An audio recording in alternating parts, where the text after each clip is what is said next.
வணக்கம். நாம TNPSC group 1 எக்ஸாம்ஸ்க்கு revision பண்ண போறோம். Unit 5 Indian economy and development administration இன் தமிழ்நாடு. இதுல இருந்து 50 கொஸ்டின்ஸ் கேட்க போறாங்க. இப்போ நம்ம எக்கனாமில இருந்து +1 அண்ட் +2 அந்த புக்ல இருந்து நம்ம ரிவிஷன் பார்க்க போறோம். ஸோ முக்கியமான டாபிக்ஸ்லாம் பார்க்க போறோம் பாருங்க. Currency simple. ஸோ இந்தியன் ருப்பியில அந்த கரன்சி சிம்பிள் இருக்கும்ல, அதை டிசைன் பண்ணது யாரு? டி உதயகுமார். அவங்க ஐஐடி பாம்பேயை சேர்ந்தவங்க. ஸோ இது எப்போ செலக்ட் பண்ணியிருக்காங்க பார்த்தீங்கன்னா 15 ஜூலை 2010, 15 ஜூலை 2010 டி உதயகுமார் அவங்க தான் இந்த கரன்சி சிம்பிளை உருவாக்கியிருக்காங்க. Symbol of India rupee came into use on 15 July 2010. So 15 July 2010 D Udayakumar அவர் ஐஐடி பாம்பே. அந்த சிம்பிள் பாருங்க, தேவநகரீரா அண்டு ரோமன் ஆர். அடுத்து history of Indian banks. The first bank of India was bank of Hindustan. So British rule அப்போ இந்தியாவுக்கு first bank வந்தது என்ன பார்த்தீங்கன்னா பேங்க் ஆஃப் இந்துஸ்தான் 1770. அதுக்கப்புறம் இந்தியாவில் 3 பிரசிடென்சி பேங்க்ஸ் இருக்கு. Bank of Bengal 1809, bank of Bombay 1840, bank of Madras 1843. இந்த 3மே சேர்த்து பிரசிடென்சியல் பேங்க்ஸ் அப்படின்னு சொல்றாங்க. இந்த 3 பேங்க்ஸும் மெர்ஜ்டு ஆனது 1921. இந்த 3 பேங்க்கும் சேர்த்து நம்ம இம்பீரியல் பேங்க் ஆஃப் இந்தியா அப்படின்னு நம்ம சொல்றோம். இந்த bank 1955 state bank of India அப்படின்னு சொல்லி உருவாகிருக்கு. அப்போ ஸ்டேட் பேங்க் ஆஃப் இந்தியா அப்படி உருவாகிறதுக்கு முன்னாடி என்ன பேங்க்ஸ் இருந்துச்சு பார்த்தீங்கன்னா bank of Bengal, bank of Bombay, bank of Madras. So 1955 ஞாபகம் வச்சுக்கோங்க, இல்லை இந்த கொஸ்டின் கேட்கலாம். சரிங்களா? அடுத்து ரிசர்வ் பேங்க் ஆஃப் இந்தியா எப்போ ஃபார்ம் ஆயிருக்கு? ஏப்ரல் 1, 1935. ஏப்ரல் 1, 1935. எந்த ஆக்ட் மூலமா? 1934. ஸோ ஆக்ட் 1934, உருவானது ஏப்ரல் 1, 1935. அதை நேஷனலைஸ் ஆனது எப்படின்னா ஃபுல்லாவே கவர்மெண்ட் ஆஃப் இந்தியா அண்டர்டேக் பண்ணது எப்பன்னா ஜனவரி 1, 1949.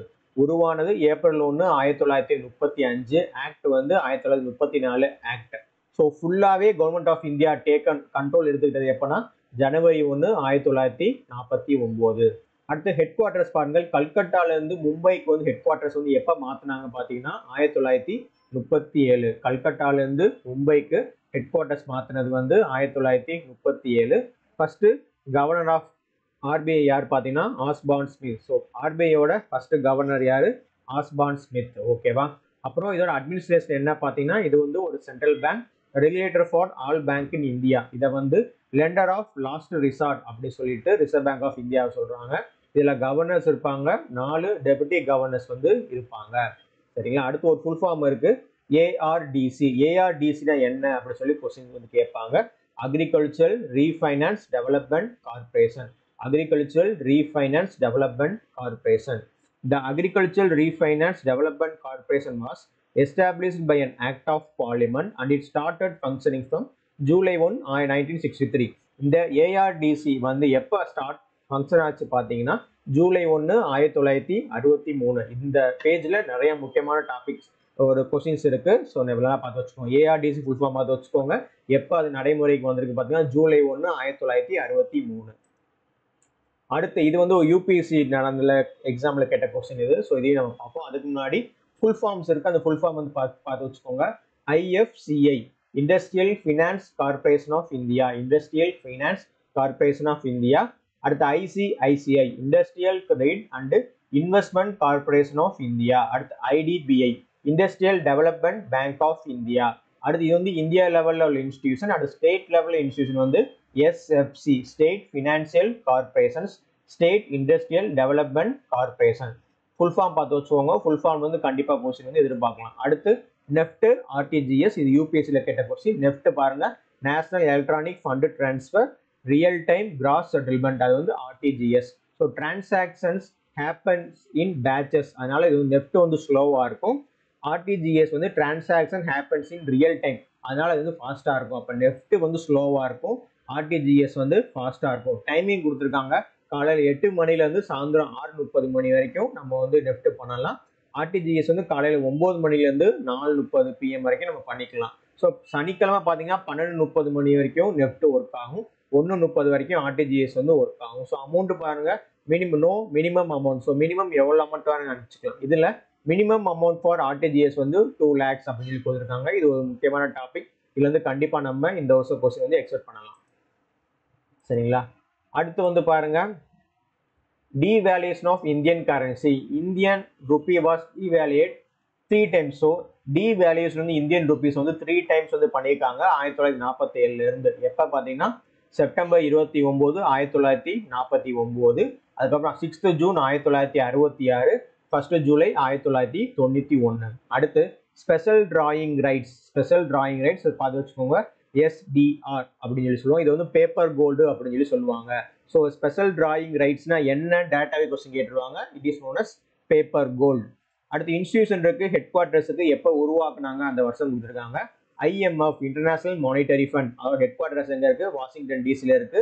1945 உருவாக்கியிருக்காங்க. அடுத்து வேர்ல்டு பேங்க், அதோட ஹெட் குவார்ட்டர்ஸ் எங்க இருக்கு, வாஷிங்டன் டிசில இருக்கு. அது எப்போ உருவாக்கியிருக்காங்க, 1945. அடுத்து WTO வேர்ல்டு ட்ரேட் ஆர்கனைசேஷன், அதோட ஹெட் குவார்ட்டர்ஸ் எங்க இருக்கு, ஜெனீவால இருக்கு. எப்போ உருவாக்குறாங்க, 1995. ஸோ இதுல மூணுமே முக்கியமானது, பார்த்து வச்சுக்கோங்க. அடுத்து இந்த வேர்ல்டு பேங்க் அப்படி பார்த்தீங்கன்னா இந்த 5 பேங்க் சேர்ந்ததான் வந்து வேர்ல்டு பேங்க். பாருங்க வேர்ல்டு பேங்க் பாருங்க, international bank for reconstruction and development, international development association, international finance corporation, multilateral investment guarantee agency, international centre for settlement of investment disputes.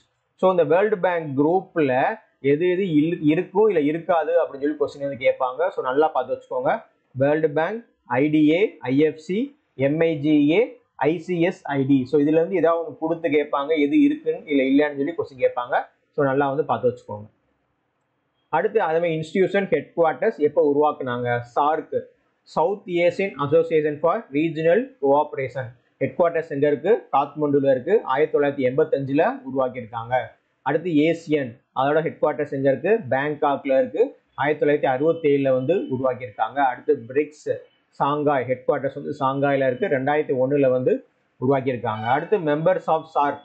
So SAARC உறுப்பு நாடுகள் யார் யாருன்னு சொல்லி பார்த்தீங்கன்னா இந்தியா இருக்காங்க, பூட்டான், பாகிஸ்தான், நேபாள், பங்களாதேஷ், மால்தீவ்ஸ், ஸ்ரீலங்கா, அப்புறம் ஆப்கானிஸ்தான். 7 ஃபவுண்டிங் மெம்பர்ஸ் இருக்காங்க. Bangladesh, Bhutan, India, Maldives, Nepal, Pakistan and Sri Lanka. இந்த 7 நாடுகள் சேர்ந்து தான் இந்த சார்க்கை உருவாக்குனாங்க. ஆப்கானிஸ்தான் வந்து லேட்டரா 3 ஏப்ரல் 2007 தான் வந்து பார்த்தீங்கன்னா ஆப்கானிஸ்தான் வந்து ஆப்கானிஸ்தான் ஜாயின் பண்ணாங்க. அப்போ சார்க்கு உருவாக்குனது எப்போ, 1985 காட்மண்டுல. கடைசியாக வந்து சேர்ந்தது ஆப்கானிஸ்தான் 3 ஏப்ரல் 2007. ஸோ இந்த மெம்பர்ஸ் நாடுகள்லாம் பார்த்து வச்சுக்கோங்க. இந்த சார்க் மாநாடு வந்து எங்கே நடந்துச்சு அப்படின்னு சொல்லி கொஸ்டின் கேட்பாங்க. கண்டிப்பாக இந்த 8லேருந்து ஏதாவது ஒரு இடத்துல வந்து நடந்திருக்கும். சரிங்களா. அடுத்து Asian association of south east Asian nations அப்படின்னு இருக்கு. இதில் எந்த நாடுகள் இருக்கும் பாருங்க. ஏசியன்ல வந்து பார்த்தீங்கன்னா எங்க ஹெட் குவார்ட்டர்ஸ் இருக்கு, பேங்காக் இருக்கு. 1967. இந்த ஏசியன்ல பார்த்தீங்கன்னா இந்திய நாடு வந்து கிடையாதுன்னு சொல்லி போட்டிருக்காங்க. Brunei, Cambodia, Indonesia, Lao, PDR, Malaysia, Myanmar, Philippines, Singapore, Thailand, Vietnam.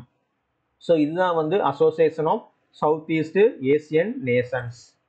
அடுத்து காம்பனன்ட்ஸ் ஆஃப் GST. ஸோ GSTல வந்து 3 காம்பனன்ட்ஸ் இருக்கு. CGST, SGST, IGST. CGST அது collected by the central government on an intra state sale, example within a state union territory. அடுத்து SGST collected by the state government. So CGSTனா central government collect பண்ணுவாங்க, SGSTனா state government வந்து collect பண்ணுவாங்க. அடுத்து IGST collected by the central government for inter state sales. அப்போ மகாராஷ்டிராலேருந்து தமிழ்நாடு அந்த மாதிரி பண்ணாங்கன்னா அது வந்து IGST அப்படின்னு சொல்லி சொல்லுவாங்க. ஸோ CGSTனா within state within union territory, SGSTனா collected by within state union territory. So ஒரு மாநில அரசாங்கமே கலெக்ட் பண்ணிக்கிடுவாங்க. அடுத்து IGSTனா collected by the central government. அப்போ 2 இது சென்ட்ரல் கவர்மெண்ட் வந்து கலெக்ட் பண்ணுறாங்க. அடுத்து 17 சஸ்டைனபிள் டெவலப்மெண்ட் கோல்ஸ் இருக்கு. இதுல இருந்து கொஸ்டின் வந்து கண்டிப்பாக மேட்ச் அப் ஃபாலோயிங் கேட்கலாம், இதான் கேட்கலாம். ஸோ ஃபர்ஸ்ட் கோல் பாருங்க, நோ பாவர்ட்டி. செகண்ட் வந்து 0 ஹங்கர். 3வது கோல் வந்து குட் ஹெல்த் அண்ட் வெல்பீயிங். 4வது கோல் வந்து குவாலிட்டி எஜுகேஷன். 5வது கோல் வந்து ஜெண்டர் ஈக்குவாலிட்டி. 6வது கோல் வந்து கிளீன் வாட்டர் அண்ட் சானிடேஷன். 7வது கோல் வந்து அஃபோர்டபுள் அண்ட் கிளீன் எனர்ஜி. 8வது கோல் வந்து decent work and economic growth. 9th goal வந்து industry, innovation and infrastructure. 10th goal வந்து ரெடியூஸ்டு இன்இக்வாலிட்டிஸ். 11th கோல் வந்து sustainable cities and communities. 12th goal வந்து responsible consumption and production. 13வது goal என்ன பார்த்தீங்கன்னா climate action. 14th வந்து life below water. 15வது goal வந்து லைஃப் ஆன் லேண்ட். 16வது கோல் வந்து peace and justice, strong institution. 17 வந்து partnership for the goals. So இதுதான் வந்து 17 சஸ்டைனபிள் டெவலப்மெண்ட் கோல்ஸ். இது ரொம்ப முக்கியமான டாபிக் இது. அடுத்து வந்து பார்த்தீங்கன்னா ஃபினான்ஸ் கமிஷன். ஃபினான்ஸ் கமிஷன் வந்து மொத்தம் 15 ஃபினான்ஸ் கமிஷன்ஸ் இருக்குது. அதில் எந்த வருஷம் உருவாக்குனாங்க, அதோட சேர்மன் யார், அதோட ஆப்ரேஷனல் டைம் என்ன, அது ரொம்ப முக்கியம். சரிங்களா? ஸோ வருஷம் ஃபுல்லாக வந்து கரெக்டாக பார்த்து வச்சுக்கோங்க. First year, second year, third year நல்லா பார்த்து வச்சுக்கணும். இல்லை நம்ம பார்ப்போம் பர்டிகுலர் வந்து 8th இதுலேருந்து கூட எது வேணால் கொஸ்டின் கேட்கலாம். நம்ம வந்து பாருங்கள் 8th பார்ப்போம். ஒய்பி சவான் இருக்காங்க. 10th வந்து சால், 9th வந்து சால்வே, 10th வந்து பேண்ட், 11th வந்து புஸ்ரோ, 12th வந்து ரங்கராஜன், 13th வந்து விஜய் கேல்கர், 14th வந்து ஒய்வி ரெட்டி, 15 வந்து என்கே சிங்.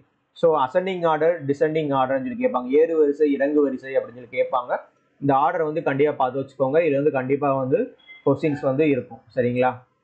அடுத்து evolution of planning in India. So பிளானிங்கை பற்றி ஒரு கொஸ்டின் இருக்கும். இதில் கிட்டத்தட்ட ஒரு 6 பிளானர்ஸ் பற்றி கொடுத்துருக்காங்க. இதில் ஏறு வரிசை, இறங்கு வரிசை அந்த மாதிரி கேட்கலாம். ஸோ பாருங்கள், விஸ்வேஸ்வராயா 1934 ஒரு பிளானிங் கொடுத்துருக்காங்க. So planned economy of India, இது வந்து ஒரு 10 வருஷம் பிளான். அடுத்து Jawaharlal Nehru national planning commission அப்படி சொல்லி 1938 வந்து செட்டப் பண்ணியிருக்காங்க.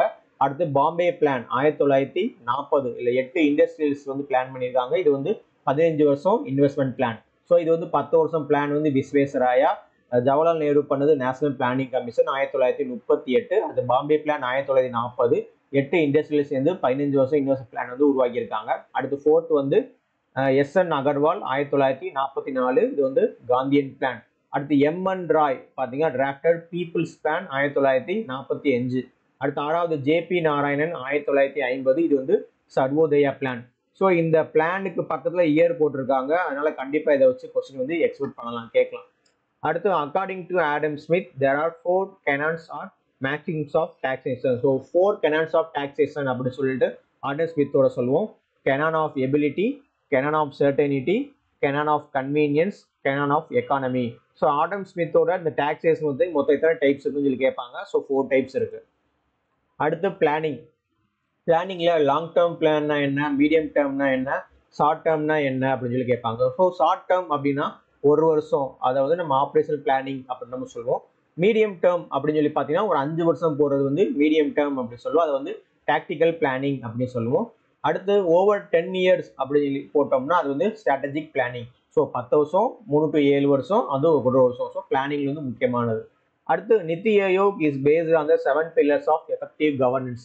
So NITI Aayog is based on 7 pillars of effective governance. அந்த 7 pillars என்னன்னு பாருங்க. Pro people, pro activity, participation, empowering, inclusion of all, equality, transparency. So இதுதான் வந்து 7 pillars of effective governance given by NITI Aayog. Pro people, pro activity, participation, empowering, inclusion of all, equality and transparency. அடுத்து 4 definitions இருக்கு. Smith வந்து பார்த்தீங்கன்னா வெல்த்தை வச்சு definition கொடுத்துருப்பாங்க எக்கானமியில். அடுத்து marshal வந்து வெல்ஃபேரை பற்றி டெஃபினிஷன் கொடுத்துருப்பாங்க. அடுத்து ராபின்ஸ் வந்து ஸ்கேர்சிட்டியை வச்சு டெஃபினிஷன் கொடுத்துருப்பாங்க. அடுத்து சாமுவல்சன் வந்து குரோத்தை பற்றி பேசியிருப்பாங்க. ஸோ அந்த 4 தான் மேட்சை கேட்கலாம்.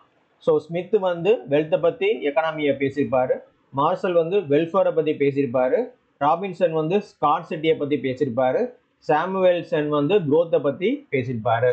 ஸோ இதெல்லாம் ஞாபகம் வச்சுக்கோங்க, இது வந்து கேட்கலாம். அடுத்து GNHI gross national happiness index. இதை காயின் பண்ணது யாருன்னா 4th king of Bhutan. So பூட்டானோட 4வது கிங் வந்து ஜிக்மி சிங்மி வாங்சுக் 1972 வந்து இதை வந்து ஸ்டார்ட் பண்ணியிருக்காங்க, இல்லைனா லான்ச் பண்ணியிருக்காங்க அப்படின்னு சொல்லி வைக்கலாம். ஸோ காயின் பண்ணியிருக்காங்கன்னு சொல்லி வைக்கலாம்.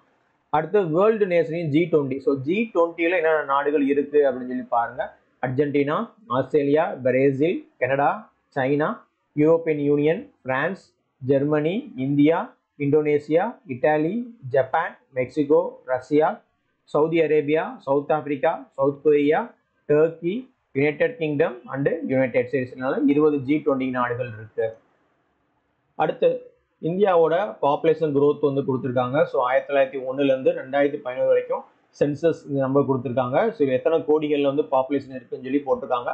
ஸோ ஆனுவல் growth ரேட் வந்து எவ்வளோ இன்க்ரீஸ் ஆகிருக்கு, டிக்ரீஸ் ஆகிருக்கு அந்த மாதிரி கொடுத்துருக்காங்க. ஸோ இந்தியாவோட பாப்புலேஷன் மைனஸில் போனது எப்போ பாருங்க, 1921 சென்சஸ். ஸோ 1921 அந்த வருஷத்துல தான் இந்தியாவோட ஆனுவல் growth ரேட் வந்து மைனஸில் வந்து போயிருக்கு. அடுத்து பாப்புலேஷன் வந்து எத்தனை கோடிகளுக்கு இன்க்ரீஸ் ஆயிருக்குன்னு சொல்லி பாருங்க. 2001 102.70 கோடி இந்த பாப்புலேஷன் 2011 121.02 கோடி வரைக்கும் வந்திருக்கு அப்படின்னு சொல்லி சொல்றாங்க. அடுத்து இந்த negative growth during 1911-21 was rapid. So கொடுத்துருக்காங்க 1911 1911 வரைக்கும் பார்த்தீங்கன்னா ஸோ பாப்புலேஷன் வந்து குறைய ஆரம்பிச்சிருக்கு அப்படின்னு சொல்லி சொல்றாங்க. ஸோ எப்படி சொல்லலாம், the negative growth rate during 1911-21 was due to rapid and frequent occurrence of epidemics like cholera, plague and influenza and famines அப்படின்னு சொல்லி சொல்றாங்க. 1921 வந்து இயர் ஆஃப் கிரேட் டிவைட் அப்படின்னு சொல்லி சொல்றாங்க. 1921 இயர் ஆஃப் கிரேட் டிவைட் சொல்றாங்க.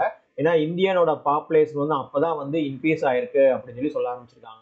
அடுத்து 1951 population growth rate has come down from 1.332% to 1.25%. அதை வந்து இயர் ஆஃப் ஸ்மால் டிவைட் அப்படின்னு சொல்லி சொல்றாங்க. So year of great divide வந்து 1921, இயர் ஆஃப் ஸ்மால் டிவைட் வந்து 1951. அடுத்து 1961 இயர் ஆஃப் பாப்புலேஷன் எக்ஸ்ப்ளோஷன் அப்படின்னு சொல்லி சொல்றாங்க. அடுத்து 1961 year of population explosion. Year of great divide வந்து 1921. அடுத்து 1951 வந்து இயர் ஆஃப் ஸ்மால் டிவைட் அப்படின்னு சொல்றாங்க. அடுத்து 1961 வந்து இயர் ஆஃப் பாப்புலேஷன் எக்ஸ்ப்ளோஷன் அப்படின்னு சொல்லி சொல்றாங்க. அடுத்து birth rate and death rate. 1951 birth rate எவ்வளோ இருக்கு, டெத் ரேட் எவ்வளோ இருக்கு, 2001 பர்த் ரேட் எவ்வளோ, டெத் ரேட் எவ்வளோ, 2011 பர்த் ரேட் என்ன, டெத் ரேட் என்ன அப்படின்னு சொல்லி கொடுத்துருக்காங்க. அடுத்து density of population equal to total population by land area of the region. So 2001 number of person per square kilometre எவ்வளோ இருந்திருக்காங்க, 325 இருந்திருக்காங்க. 2011 டென்சிட்டி ஆஃப் பாப்புலேஷன் எவ்வளோ இருந்திருக்காங்க, 382 பேர் இருந்திருக்காங்க.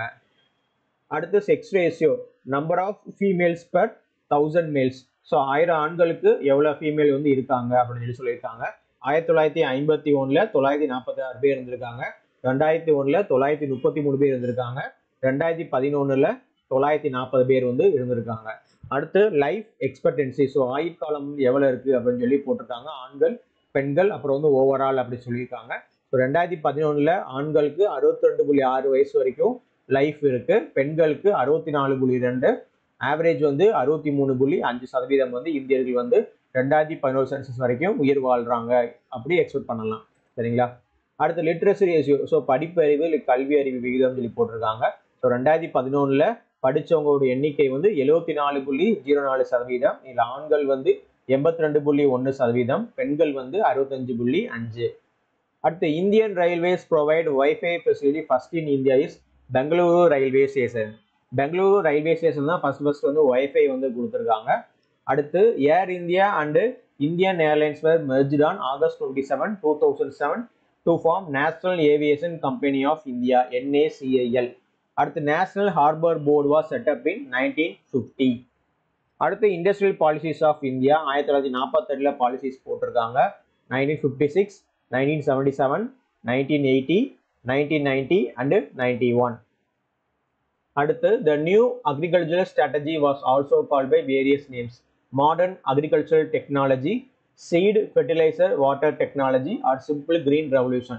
ஸோ பசுமை புரட்சியை வந்து எந்தெந்த பேர் சொல்லி கூப்பிடுறாங்க பார்த்தீங்கன்னா மாடர்ன் அக்ரிகல்ச்சரல் டெக்னாலஜின்னு கூப்பிடுறாங்க, சீடு ஃபெர்டிலைசர் வாட்டர் டெக்னாலஜின்னு சொல்றாங்க, அப்படி இல்லைன்னா கிரீன் ரெவல்யூஷன் அப்படின்னு சொல்லி சொல்றாங்க. ஃபாதர் ஆஃப் கிரீன் ரெவல்யூஷன் யார் பார்த்தீங்கன்னா நார்மன் போர்லாண்ட் அப்படின்னு நம்ம சொல்லுவோம். இந்தியாவில் MS சுவாமிநாதன் அப்படின்னு நம்ம சொல்லுவோம். ஸோ ரெயின்போ ரெவல்யூஷன் இருக்கு, டிஃப்ரெண்ட் டைப்ஸ் ஆஃப் ரெவல்யூஷன் இருக்கு. ப்ரௌன் ரெவல்யூஷன் பாருங்க லெதர், பிங்க் ரெவல்யூஷன் வந்து ஷ்ரிம்ப், அது கிரே ரெவல்யூஷன் வந்து ஃபெர்டிலைசர், ரெட் ரெவல்யூஷன் வந்து மீட் டொமேட்டோ, ரவுண்ட் ரெவல்யூஷன் வந்து பொட்டேட்டோ, சில்வர் ரெவல்யூஷன் வந்து எக், பிளாக் ரெவல்யூஷன் வந்து பெட்ரோலியம், கோல்டன் ரெவல்யூஷன் வந்து ஃப்ரூட்ஸ் அண்ட் ஆப்பிள் இல்லைன்னா ஹார்டிகல்ச்சர் அப்படின்னு சொல்லுவாங்க, எல்லோ ரெவல்யூஷன் வந்து ஆயில் சீட்ஸ், ப்ளூ ரெவல்யூஷன் வந்து ஃபிஷ், ஒயிட் ரெவல்யூஷன் வந்து மில்க், அப்புறம் கிரீன் ரெவல்யூஷன் வந்து அக்ரிகல்ச்சரல் ஃபுட் கைன்ஸ் ப்ரொடக்ஷன் அப்படின்னு நம்ம சொல்றோம். அடுத்து some of the public sector steel plants, இது வந்து யார் யார் அசிஸ்டன்ஸ் பண்ணாங்க அப்படின்னு சொல்லி கொஸ்டின் கேட்கலாம். ஸோ ரூர்கேலா எங்க இருக்கு, ஒடிசால இருக்கு, யார் உதவி இருக்காங்கன்னா ஜெர்மனி. அடுத்து பிலாய் வந்து மத்திய பிரதேசில் இருக்கு, யாரோட ஹெல்ப் பார்த்தீங்கன்னா ரஷ்யா. அடுத்து துர்காபூர் எங்க இருக்கு, வெஸ்ட் பெங்கால்ல இருக்கு, UK இங்கிலாண்டோடது. அடுத்து பொக்காரோ எங்க இருக்கு, ஜார்க்கண்ட் இருக்கு, ரஷ்யா. ஸோ இவங்களாம் வந்து அசிஸ்ட் பண்ணியிருக்காங்க இந்த மாதிரி பப்ளிக் செக்டார் ஸ்டீல் பிளான்ட்ஸ் வந்து உருவாக்குறதுக்கு. அப்புறம் பர்ன்பூர் எங்க இருக்கு? வெஸ்ட் பெங்கால்ல இருக்கு. இது வந்து பிரைவேட் செக்டார்ல இருந்து 1976 வந்து நம்ம வாங்கியிருக்காங்க. அடுத்து விசாகப்பட்டினம், இதை வந்து உருவாக்குறதுக்கு யார் ஹெல்ப் பண்ணாங்க? ரஷ்யா ஹெல்ப் பண்ணியிருக்காங்க. அடுத்து சேலம் தமிழ்நாடு, இது வந்து full and full government of India தான் உருவாக்குனாங்க. அடுத்து விஜயநகர் கர்நாடகா, இதுவும் கவர்மெண்ட் ஆஃப் இந்தியா தான் உருவாக்குனாங்க. அடுத்து Bhadravati Karnataka, nationalisation of Visvesvaraya iron and steel limited owned by centre and state government. அடுத்து மேனுஃபேக்சரிங் என்டர்பிரைசஸ் இருக்கு. ஸோ எம்எஸ்எம்இ சொல்லுவோம்ல, அதில் மைக்ரோ மேனுஃபேக்சரிங் என்டர்பிரைசஸ், அதில் வந்து எவ்வளோ அமௌண்ட்டுக்குள்ளே இருந்தால் இது மைக்ரோவில் வரும் பார்த்தீங்கன்னா 25 லட்சத்துக்கு உள்ள கம்மியாக இருக்கணும். அடுத்து ஸ்மால் மேனுஃபேக்சரிங் என்டர்பிரைசஸில் வந்து 25 லட்சத்துக்கு அதிகமாக இருக்கணும், ஆனால் 5 கோடிக்கு உள்ள கம்மியாக இருக்கணும். அடுத்து மீடியம் என்டர்பிரைசஸ்க்கு வந்து எவ்வளோ இருக்கணும்? 5 கோடிக்கு மேலே இருக்கணும், ஆனால் 10 கோடிக்குள்ள இருக்கணும். 5 கோடிக்கு அதிகமாக இருக்கணும், ஆனால் 10 கோடிக்குள்ள இருக்கணும் அப்படின்னு சொல்லி சொல்கிறாங்க. அடுத்து ஒரு பேங்க்ஸ் ஃபுல்லாக நேஷனலைசேஷன், தேசியமயமாகலை பற்றி கொடுத்துருக்காங்க. 1969 14 பேங்க்ஸ் வந்து 50 கோடி டெபாசிட், 50 கோடிக்கு மேலே இருக்கிறது எல்லாமே நேஷனலைஸ் பண்ணாங்க. அடுத்து 1980 6 பேங்க்ஸ், அதில் வந்து டெபாசிட் வந்து 200 கோடிக்கு மேலே இருந்துச்சுன்னா அதை வந்து நேஷனலைஸ் பண்ணியிருக்காங்க. அந்த 19 ஜூலை 1969 14 பேங்க்ஸ் என்னென்ன பேங்க் சொல்லி கொடுத்துருக்காங்க. அடுத்து 15 ஏப்ரல் 1980 6 பேங்க்ஸ் இருக்கு. So Andhra bank, corporation bank, new bank of India, oriental bank of commerce, Punjab and Sind bank, அப்புறம் விஜயா பேங்க். சரிங்களா? அடுத்து ஒரு முக்கியமான டாபிக் வந்து பார்த்தீங்கன்னா 5 இயர் பிளான். ஸோ 5 இயர் பிளானுங்க. First 5 year plan 1951 66, second 5 year plan 1956 61, third 5 year plan 61 66, அதுக்கப்புறம் பிளான் ஹாலிடே 66 69, அடுத்து ஃபோர்த் 5 இயர் பிளான் 69 74, அடுத்து ஃபிஃப்த் 5 இயர் பிளான் 74 79, அதுக்கப்புறம் ரோலிங் பிளான் போட்டிருக்காங்க. அதுக்கப்புறம் sixth 5 year plan 80 85, seventh 5 year plan 85 90, அதுக்கப்புறம் பாருங்க ஆனுவல் பிளான் வந்து போட்டிருக்காங்க. அதுக்கப்புறம் 8th 5 year plan, 9th 10th 11th 12th, 5 வருஷம் கரெக்டாக வந்திருக்கும். ஸோ 92 97, 97 2002, 2002 2007, 2007 12, 2012 17, அப்புறம் 8 12 வரைக்கும் கரெக்டாக வந்து இந்த 5 இயர் பிளான் வந்து அப்படியே வந்திருக்கு 5 வருஷம். ஸோ இது வந்து ஞாபகம் வச்சுக்கோங்க. அடுத்து நித்தி ஆயோக், இந்த பிளானிங் கமிஷனை வந்து பார்த்தீங்கன்னா ரீப்ளேஸ் பண்ணது நித்தி ஆயோக். எப்போ? ஜனவரி 1 2015, ஜனவரி 1 2015 இந்த பிளானிங் கமிஷனை வந்து ரீப்ளேஸ் பண்ணியிருக்காங்க நித்தி ஆயோக்னால. So NITI Aayog full form என்ன? National institution for transforming India. அடுத்து ஹியூமன் டெவலப்மெண்ட் இண்டெக்ஸ், அதை உருவாக்குறது யாருன்னா பாகிஸ்தானை சேர்ந்த ஒரு எக்கனாமிஸ்ட் மக்புல் உல் ஹக். அவரும் இந்தியன் எக்கனாமிஸ்ட் அமர்த்தியா சென், அவங்க வந்து 1930 இதை வந்து உருவாக்கியிருக்காங்க. ஸோ 1990 அமர்த்தியா சென்னும் அப்புறம் மக்புல் உல் ஹக் அப்படி சொல்லிட்டு பாகிஸ்தான் எக்கனாமிஸ்ட் 2 பேர் சேர்ந்து தான் ஹியூமன் டெவலப்மெண்ட் இண்டெக்ஸ் அப்படி சொல்லிட்டு 1990 வந்து உருவாக்கியிருக்காங்க. It is based on life expectancy index, education index and GDP per capita, இதை 3 வச்சு உருவாக்கியிருக்காங்க. So top 3 countries of human development இண்டெக்ஸ்ல என்ன இருக்கு? நார்வே இருக்கு, ஆஸ்திரேலியா இருக்கு, அதுக்கப்புறம் சுவிட்சர்லாந்து இருக்கு. அடுத்து பாருங்க கிசான் கிரெடிட் கார்டு. ஸோ அடுத்து Kisan credit card KCC. So இந்த கிசான் கிரெடிட் கார்டு இதை வந்து எப்போ லான்ச் பண்ணாங்க? 1998 by the reserve bank of India and NABARD. அப்போ கிசான் கிரெடிட் கார்டை உருவாக்குனது யாரு அப்படின்னு சொல்லி பார்த்தீங்கன்னா ஆர்பிஐ அப்புறம் நபார்டு. எப்போ? 1998, 1998 தான் கிசான் கிரெடிட் கார்டை உருவாக்கியிருக்காங்க பை ஆர்பிஐ அண்ட் நபார்ட். அடுத்து EXIM policy. So export import policy 2015 2020 வரைக்கும் ஒரு பாலிசி கொடுத்துருக்காங்க, அது ரொம்ப முக்கியமானது. அடுத்து GST, goods and service tax for pass in the parliament. So GST வந்து எப்போ பார்லிமெண்ட்ல பாஸ் பண்ணியிருக்காங்கன்னா 29 மார்ச் 2017 தான் பார்லிமெண்ட்ல வந்து லான்ச் பண்ணியிருக்காங்க.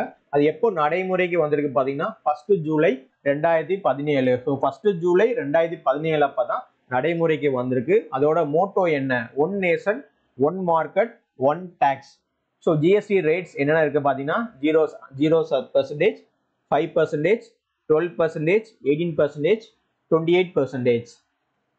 அடுத்து ஒன்று கொடுத்துருக்காங்க, reduction in SLR and CSR were recommended by the Narasimham committee report 1991. அப்போ எஸ்எல்ஆர் ரெடியூஸ் பண்ணுறது, சிஎஸ்ஆர் ரெடியூஸ் பண்ணுறது எதை பேஸ் பண்ணி, யாரோட ரெக்கமெண்டேஷன் பார்த்தீங்கன்னா நரசிம்ஹம் கமிட்டி ரிப்போர்ட் 1991. ஸோ அதை பேஸ் பண்ணி தான் இந்த எஸ்எல்ஆர் சிஆர்ஆர் வந்து குறைச்சிருக்காங்க. அடுத்து some of the poverty eradication programmes இருக்கு. இது ரொம்ப முக்கியமானது. 20 பாயிண்ட் ப்ரோக்ராம் 1975. அப்புறம் IRDP integrated rural development programme 1978. அப்புறம் ட்ரைசம் 1979. அது ஃபுட் ஃபார் ஒர்க் ப்ரோக்ராம் 1977. அடுத்து என்ஆர்இபி 1980. அடுத்து ஆர்எல்இஜிபி 1983. அடுத்து ஜவஹர் ரோஜ்கார் யோஜனா 1989. அடுத்து எம்ஜிஎன் ரேகா அப்படின்னு சொல்லி நம்ம படிக்கிறோம்ல, அது வந்து 2006. அடுத்து டெவலப்மெண்ட் ஸ்கீம்ஸ் பிரதான் மந்திரி ஆதர்ஷ் கிராம சதக் யோஜனா 2010. அப்புறம் Bharat Nirman Yojana 2005. Indira Awas Yojana 1985. JNNURM 2005. Rajiv Awas Yojana 2009. National rural health mission 2005. National rural livelihood mission 2011. National food security scheme வந்து 2013. அடுத்து சோசியோ எக்கனாமிக் கேஸ்ட் சென்சஸ், இந்தியாவோட சோசியோ எக்கனாமிக் கேஸ்ட் சென்சஸ் 2015 அவங்க ஒரு ரிப்போர்ட் கொடுத்துருக்காங்க. அதில் 73% of households in India rural. இந்தியாவில் 73% வீடு இருக்குன்னா அதில் வந்து ரூரலில் தான் வந்து அதிகமாக இருந்திருக்கு சொல்கிறாங்க. So 73% of households in India are rural.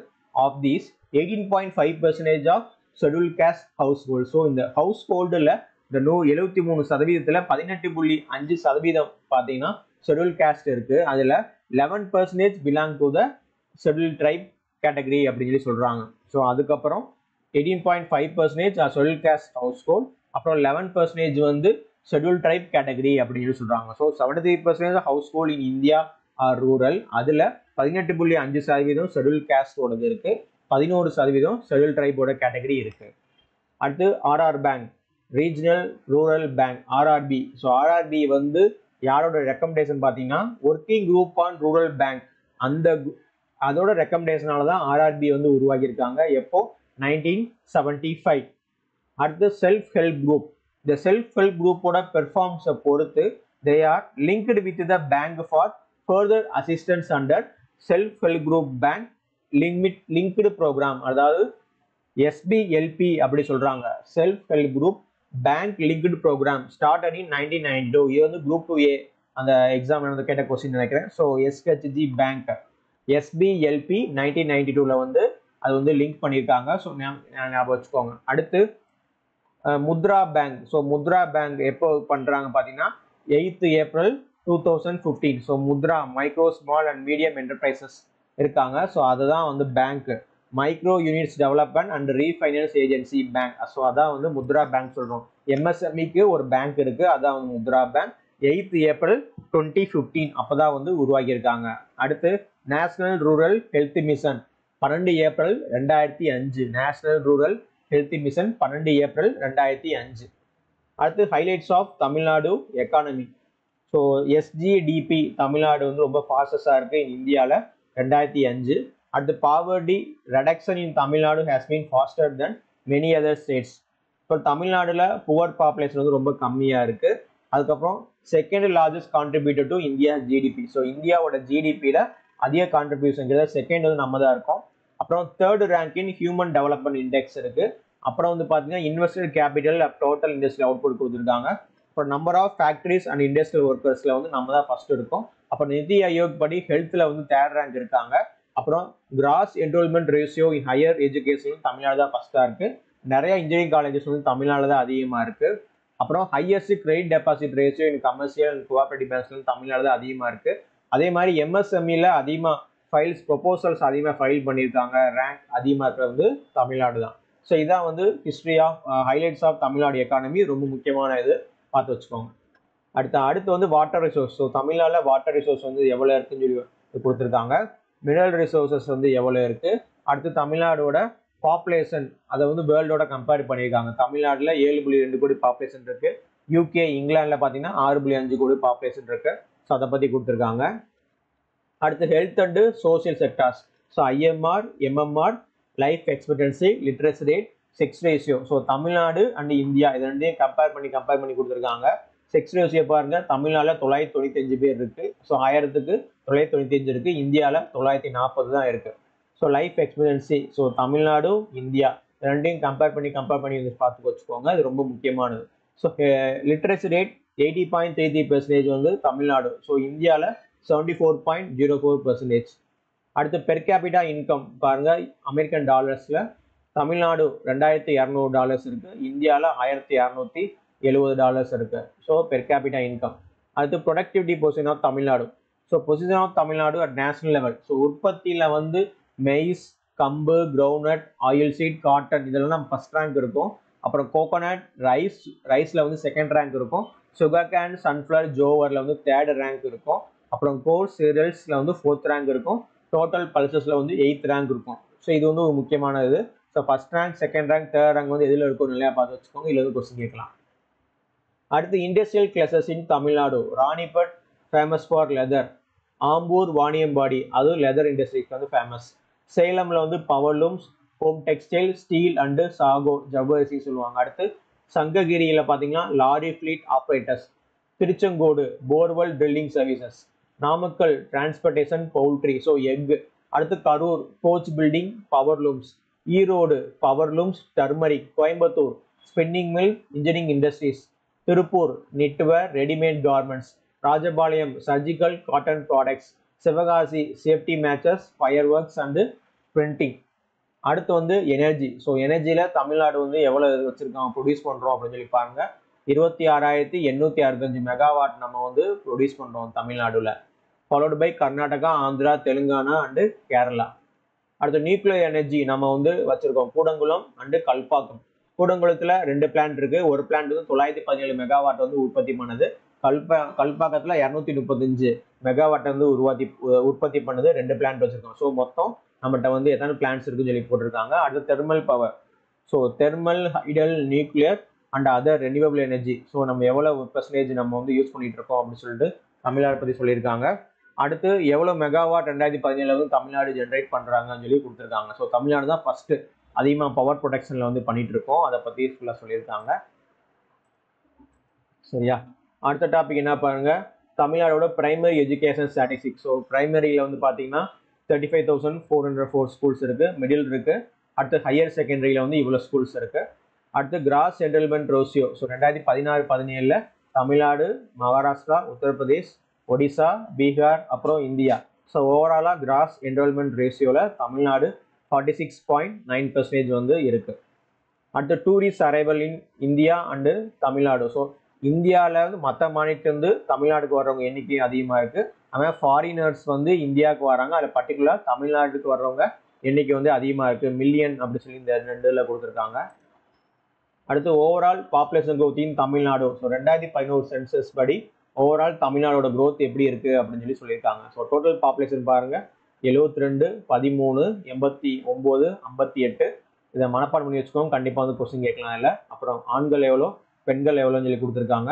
அப்புறம் பர்த் ரேட், டெத் ரேட் கொடுத்துருக்காங்க. So birth rate, death rate. So 1000 பேரில் எவ்வளோ பிறக்கிறாங்க, 1000 பேரில் எவ்வளோ இறந்து போகிறாங்க அப்படின்னு சொல்லி கொடுத்துருக்காங்க. அடுத்து districts with highest population. So எந்த டிஸ்ட்ரிக்ட் வந்து பார்த்தீங்கன்னா அதிக பாப்புலேஷன் இருக்குன்னு சொல்லி கொடுத்துருக்காங்க. சென்னை, காஞ்சிபுரம், வேலூர், திருவள்ளூர். அடுத்து கம்மியான பாப்புலேஷன் ஜனத்தொகை எங்கே இருக்குன்னு பார்த்தீங்கன்னா பெரம்பலூர், நீலகிரி, அரியலூர், அப்புறம் தேனி. அடுத்து பாப்புலேஷன் டென்சிட்டி, அடர்த்தி அங்கே எவ்வளோ கொடுக்குன்னு பாருங்கள். ஸோ 2011 சென்சஸ், அப்புறம் 2001 சென்சஸ் கொடுத்துருக்காங்க. 555. ஸோ இதை வந்து கொஸ்டின் கேட்டிருக்காங்க. 555, அப்புறம் 480 இருக்குது பாப்புலேஷன் டென்சிட்டி. அடுத்து மேக்ஸிமம் டென்சிட்டி வந்து எங்கே இருக்குன்னு சொல்லி பார்த்தீங்கன்னா சென்னை. ஸோ சென்னையில் ஒரு ஸ்கொயர் கிலோமீட்டரில் 26,903 பேர் இருக்காங்க. கன்னியாகுமரியில் 1,106 பேர் இருக்காங்க. மினிமம் டென்சிட்டி பார்த்தீங்கன்னா நீலகிரியில் 288 பேர் இருக்காங்க. நம்ம கம்பேர்ட்ல திருச்சியில் வந்து 602 பேர். அடுத்து செக்ஸ் ரேஷியோ, 1000 ஆண்களுக்கு எத்தனை பெண்கள் அப்படின்னு சொல்லி பார்க்கும்போது ஃபீமேல் வந்து 2011 சென்சஸ் படி 995 பேர் இருக்காங்க. 2001 சென்சஸ் படி 987 பேர் இருக்காங்க.